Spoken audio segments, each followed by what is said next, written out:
আওয়াজ দে, আওয়াজ দে। মেইন উদ্দেশ্য হচ্ছে আমরা সরকারের কাছে এই বার্তা পৌঁছাতে চাই যে এই আইনটি সম্পূর্ণ আনকনস্টিটিউশনাল, অসাংবিধানিক। আবার বলছি অসাংবিধানিক এবং অসাংবিধানিক। 14-15 নম্বর ধারা ভারতের সংবিধানের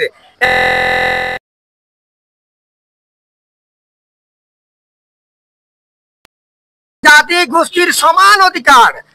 যেহেতু ভারতের সংবিধান প্রতিটি জাতি গোষ্ঠীর অধিকারকে সমান অধিকার দিয়েছে এবং 26 নম্বর আর্টিকেল অফ দ্য কনস্টিটিউশন বলেছে যে আমাদের ধর্মীয় সম্পত্তি, আমাদের মসজিদ ইত্যাদির রক্ষণাবেক্ষণের দায়িত্ব আমাদের, এক্সক্লুসিভলি আমাদের।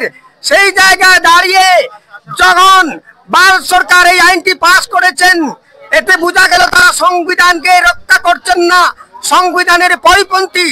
তাই ভারতবর্ষের পার্লামেন্টের ভেতরে, ইনসাইড অফ দ্য পার্লামেন্ট এবং আউটসাইড অফ দ্য পার্লামেন্ট, ভারতের বিভিন্ন জনগোষ্ঠীর নেতা জাতি বর্ণ ধর্ম নির্বিশেষে এই আইনের বিরোধিতা করছেন। জনাব সৈফুল ইসলাম সাহেব আমাকে প্রশ্ন করেছেন উদ্দেশ্য কি। আমি আবারও বলছি, আমরা যে শুধুমাত্র ওয়াকফ বিল প্রত্যাহারের দাবিতে রাস্তায় নেমেছি তা নয়। জেনে রাখুন, আমরা ভারতের নাগরিক, we are bona fide citizen of India.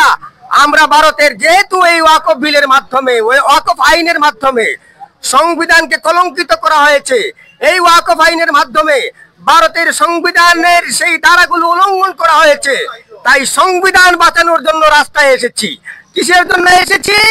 সংবিধান বাঁচানোর জন্য। We respect our constitution, we respect our honourable supreme court. জেনে রাখুন, গতকালকে সরকার ভয় পেয়ে গেছেন।